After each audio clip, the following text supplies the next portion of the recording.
Alef și care, deci, este regăsibilă.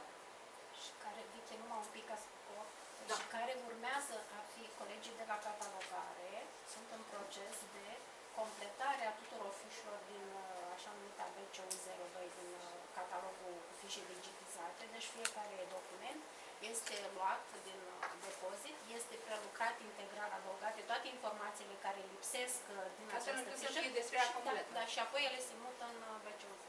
Da.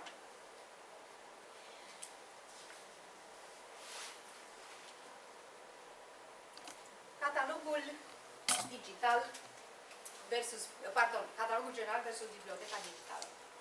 Așa am un pic să te mai Da. la catalogul online, că aici, în funcție de ceea ce se numește sistemul de bibliotecă, poți să-ți organizezi așa zisele colecții, că am văzut că acolo este un amestec, așa, de exemplu, la noi având ALEC-ul, poți să pui, deci, să fie lucrare după formatele, mă rog, carte, periodic, articol, mă rog, note muzicale, deci formatele de scriere bibliografice. Dar sistemul ne permite și să ne organizăm la dosari, o să ne punem în rol, pentru tot ce avem la colecții speciale. Și dacă intrați în catalogul online la interfață, acolo aveți bază de date și veți vedea că ne-am organizat. De exemplu, colecții, la colecții speciale poți să ai cartelete, poți să ai mai scris, poți să ai artă, poți da, deci sunt mai multe documente. Deci, acum un pic ceea ce a prezentat aici Vicky, se diversifică și ține foarte mult de ceea ce îți permite sistemul și interfața pentru public, inclusiv pentru tezele de doctorat. Ți le poți organiza. Sigur că, la un moment dat, poți să mergi mai înainte, să faci o analiză, ai un format la descrierea bibliografică. De exemplu, este foarte greu pentru resurse electronice care sunt stresează. De exemplu, n-am putut să pun la format, deci, de exemplu, numai pe PDF. Deci, nu pot, resurse electronice ar trebui să fie, deci, descris după PDF, în la secțiunea de catalogare și nu să amintiți lucrurile astea. Dar m-am trezit că avem cărți în format electronic, care au, deci, colegele mele au decis să fie formatul beta și undeva au pus un cod-based 44 care pentru noi însemna RR. Și atunci n-am făcut filtru aici la interfața inițială și am lăsat să-mi adune pentru așa zisul catalog de resurse electronice, ori să este beta, deci carte și am codul ăsta că este în variantă electronică la mine 44, ori poate să fie o altă resursă electronică, deci descrisă după ER și mă rog cu altceva nou. Deci foarte mult diferă de ceea ce este. Da, mai am 3 slide să vedeți. Și la exemplare este problema. Poți să ai o carte PSD, ai o carte PDF, deci cum o pui să te organizezi iar. Am văzut acolo atât private. Aici ar fi fost interesant să discută deci cum se iau în evidență, cum se cataloguează. Deci noi folosim proveniența. Aici și spunem dar până la urmă, din punct de vedere a circulației și a accesului, de fapt, documentele de acolo se codifică după codurile care merg pe modul de circulație. Sigur că ar fi multe de spus și sigur ar fi și problema de acces. Da. Deci aici o comparație între catalogul general și biblioteca digitală. Atâta vreme cât avem de a face cu o selecție de resurse din spațiul informațional, cum am spus la început, bazată pe criterii și având un rol în anumite circunstanțe sociale, putem afirma că avem de a face cu colecții. În definiția enunțată anterior a elementului colecției, citim o resursă fizică sau digitală. Pornind de la aceste premize, putem vorbi despre proprietățile comune ale colecțiilor de bibliotecă, indiferent de natura acestora. Rezultă de aici că separarea colecțiilor devine o cerință comună menită să faciliteze identificarea informațiilor celor mai relevante, o utilizare optimă și o accesibilitate crescută a colecțiilor bibliotecii. Revin acum la BCU Iași, care am văzut că are o chestie foarte interesantă, seturi de documente.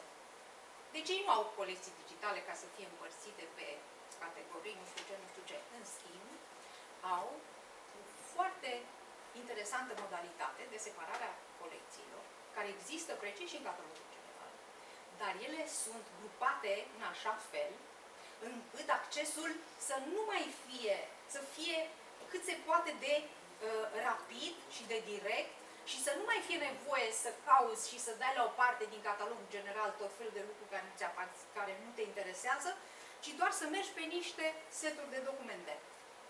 Și anume, asta, book, carte, stasuri, corporativ, mă rog, documente provenite de la corporații, patente, afișe și cu indicații privind accesul particularizat la acest set de documente. Pe urmă, la categoria de seriale avem reviste, ziar anuar, nu știu ce, se împrumută numai la sala de periodice. Iar a treia categorie, cu documente non-book, să zicem, așa, dacă ne uităm mai bine la ele, observăm cât de multe sunt, cât de numeroase sunt.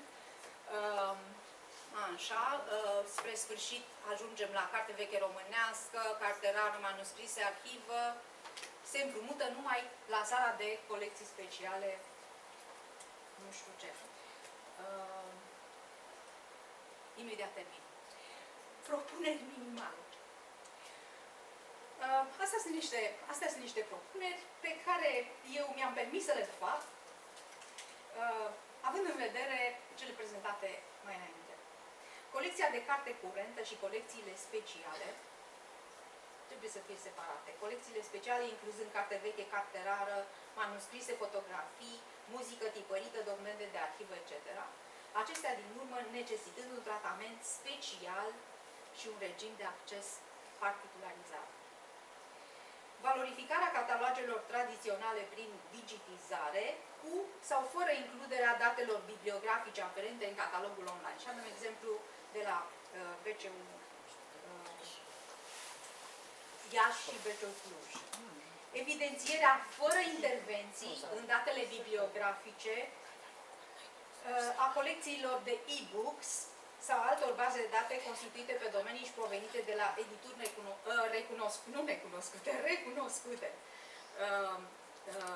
Mi-aduc aminte că a existat o propunere care mie mi s-a părut de mirare, să traducem descriptorii de la e-books, de la Elsevier, de la Springer și așa mai departe, în limba română, ceea ce mi s-a părut puțin cam time consuming, ca să nu zic. Dar vreau să vă spun că la noi, la fișierul de autoritate de subiect, unde spune termenul și în engleză, în momentul în care mi-am importat scrierile mari la e-book-urile în acest permanent, sistemul mi-a pus și descriptorii în limba română, pe lângă cei din limba engleză. Aia este altă poveste. Dar să te apuci să le traduci, așa... Acum, punctulețul e important. Când ne vedem de virgulă și punctuleț. Deci ne legăm de punctuleț. Ideea este că la noi se pune termenul în engleză la fișierul de autoritate, ceea ce nu știu dacă în altă parte așa și o temă era sau pe acela la a fost adus și pus la dispoziția bibliotecii. Da, mai am una. Concluziile, la cele de mai sus, sunt: evidențierea prin separarea colecțiilor are drept avantaj creșterea accesibilității resurselor. Contactul dintre colecțiile bibliotecii și utilizator este facilitat prin delimitarea clară a resurselor conform unor criterii bine definite și respectate.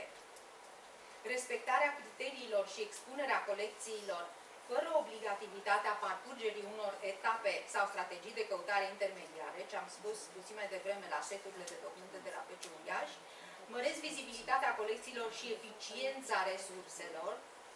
Managementul colecțiilor și serviciile de bibliotecă trebuie regândite în funcție de mentalitatea digitală, și am subliniat aici, a utilizatorilor actuali ai bibliotecilor universitare. Vă mulțumesc foarte mult pentru atenție și vreau, înainte de a pleca de aici... Deci nu scăpăm. Deci nu. Să vă